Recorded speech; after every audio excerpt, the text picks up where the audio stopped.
What's up? What's up? What's up? What's going on, guys? This is your girl Sis-Lo with another newsworthy update. And my daughter's coughing in the back. What an introduction, huh?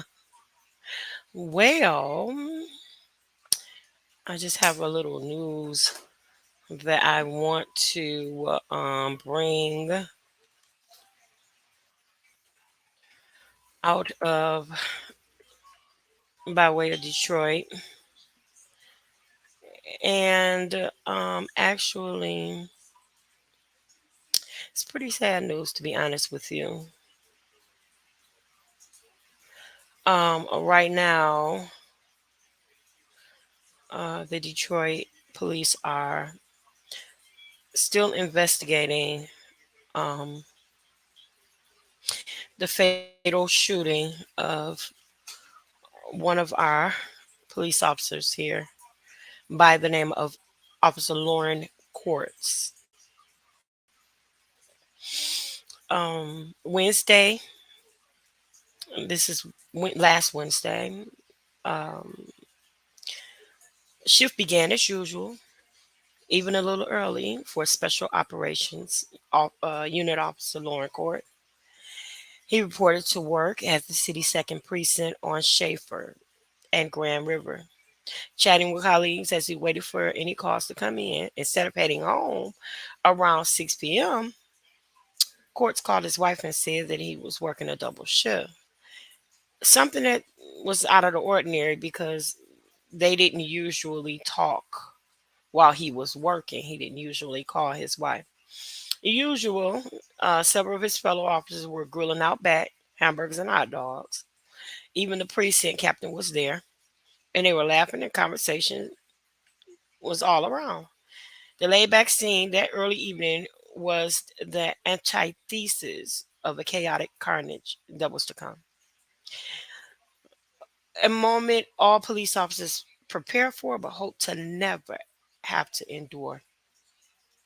Officer Courts and his partner, Amanda Hudgens, 29, heard a call over their police radios about 7 at p.m. of shots being fired in a nearby neighborhood and immediately jumped to their squad car. I'm sorry. And headed for the scene. As usual, Courts drove. He was always joking that Hudgens' driving made him car sick. And as usual, the two police partners sang old school songs as they sped to the area of Joy Road and Marlowe in the Fisk Horn neighborhood on the city's west side. Hudgens said she can't recall exactly what they sang that evening. However, what happened when they got to the scene was anything but usual. A young man armed with a Draco semi automatic assault style pistol was firing shots indiscriminately in the area, as well as at the arriving officers that was sending them scrambling for cover. Before Courts and Hudgens could exit their vehicle and offer assistance, the unthinkable happened. One of the many 7.62 by 39 caliber rounds being sprayed by the gunman pierced the officer's car window and struck Officer Courts in the neck. At first, I didn't know he got hit, Hudgens recalled exclusively. I thought the bullet went between us. Upon seeing the extent of the damage, Hudgens said she was screaming to God, so she immediately radioed for help. We are under fire. My partner is down. Hudgens screamed over the. Oh, I got chills reading this, y'all. Through the tears, she continued, "Help me," describing the sound as a scream no dispatcher will want to hear. Hearing the desperate distress, Officer Jason Lord, who had been manning the grill for the second precinct, would turn out to be Court's last meal, jumped in a car and headed for the scene. I don't think I took my foot off the gas pedal the entire time, Lord told the Free Press. I was upset, I was scared, and I wanted to be there, like right then. Lord said the time he arrived at the nightmare scene, the other NBD officers were already trying to get Court's mortally wounded body in the back of one of their escort cars.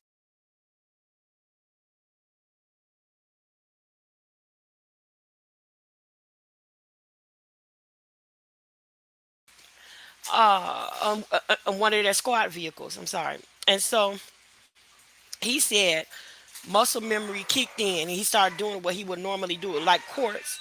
Lord said he always drove the scout car, but he approached the driver's side door and he saw someone else already prepared to die. So he got on the passenger side, leaned over into the back and started pulling Quartz into the vehicle. Once Quartz was inside, they tried to get him to respond. I kept trying to hold my hand, get him to hold my hand, and I got nothing. But it didn't stop Lord from believing his colleague and friend would make it. I took his gun off his belt, and the medical professional started cutting off his clothes. I started gathering everything and bagging it up like he's gonna need it. Tragically, Loren, whose family members said wanted to follow in his father's footsteps by serving in the DPD, took his final breaths Wednesday evening, a little after 7:30 p.m., doing what he loved and was so proud to do, serving and protecting the community where he was born and raised.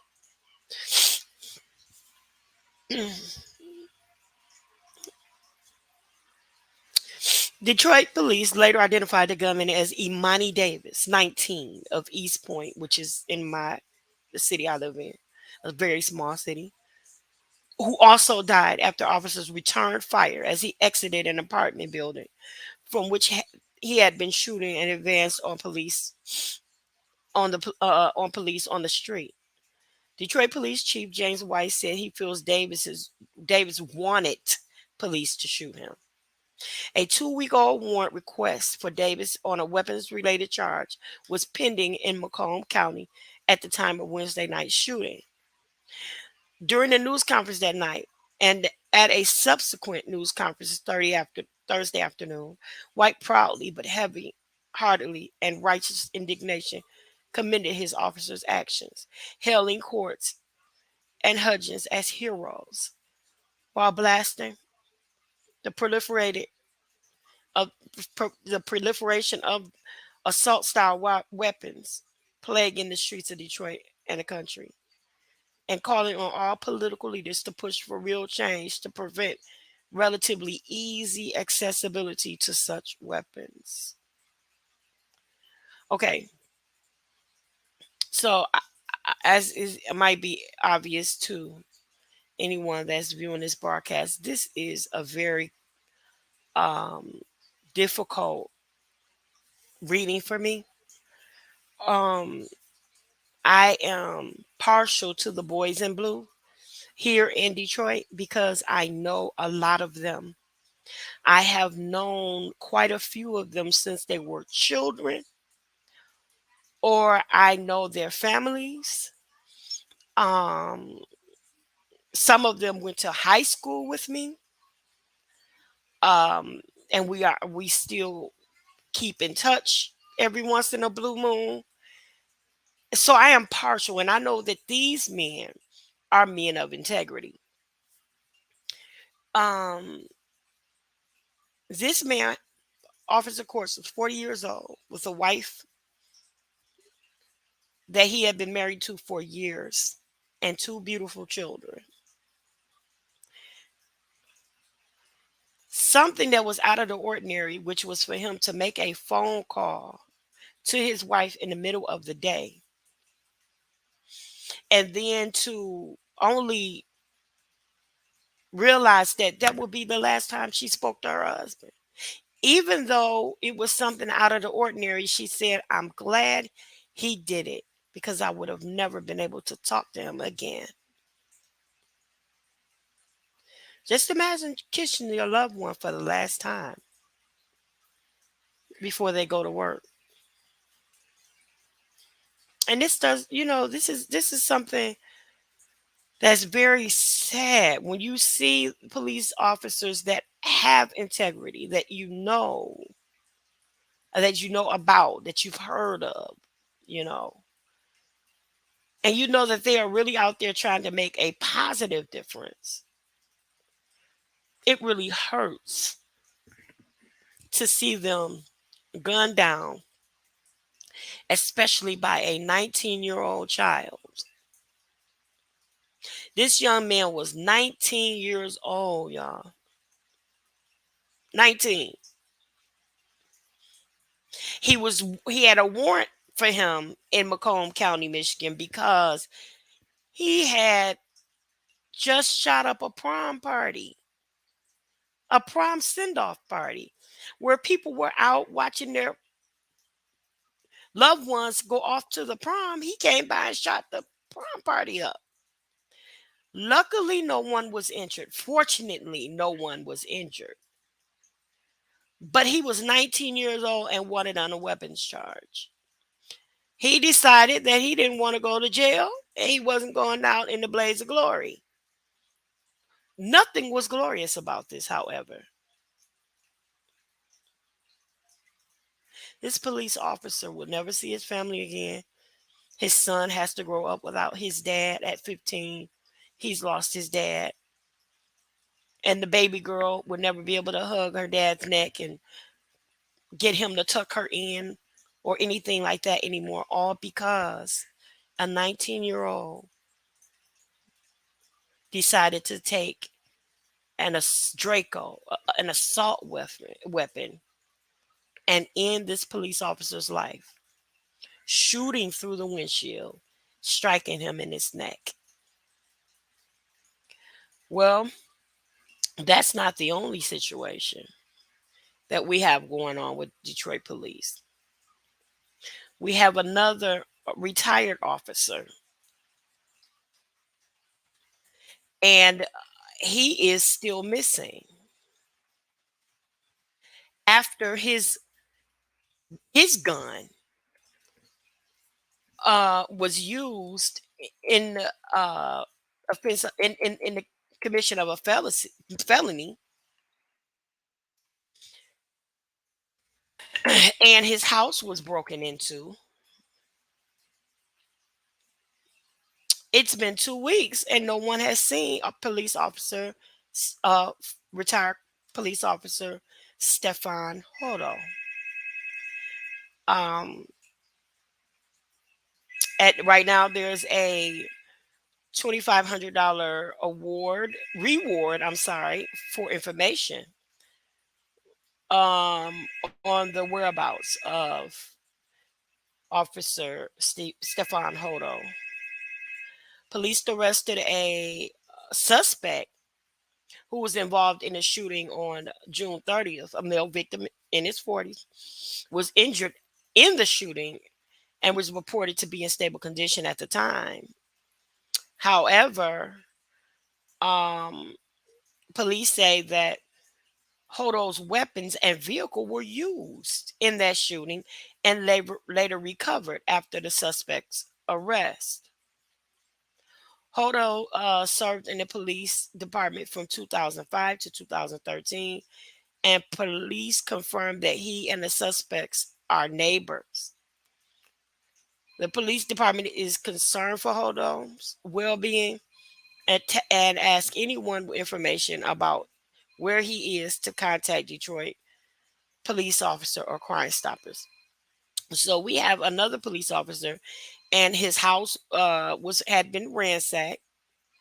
His weapons were missing. His car was missing, and he has not been cited or seen uh, since that day. For 2 weeks, he's been missing.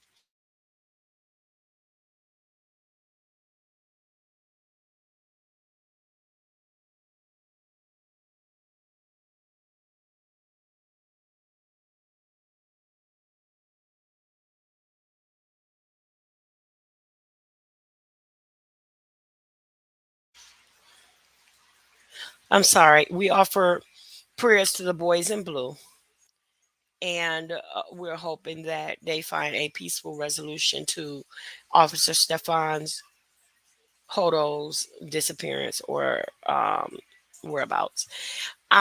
This is your girl Sis-Lo, and this has been an unfortunate but newsworthy update. I will get back with you soon. I love you on purpose, and ain't nothing you can do about it. Later for now.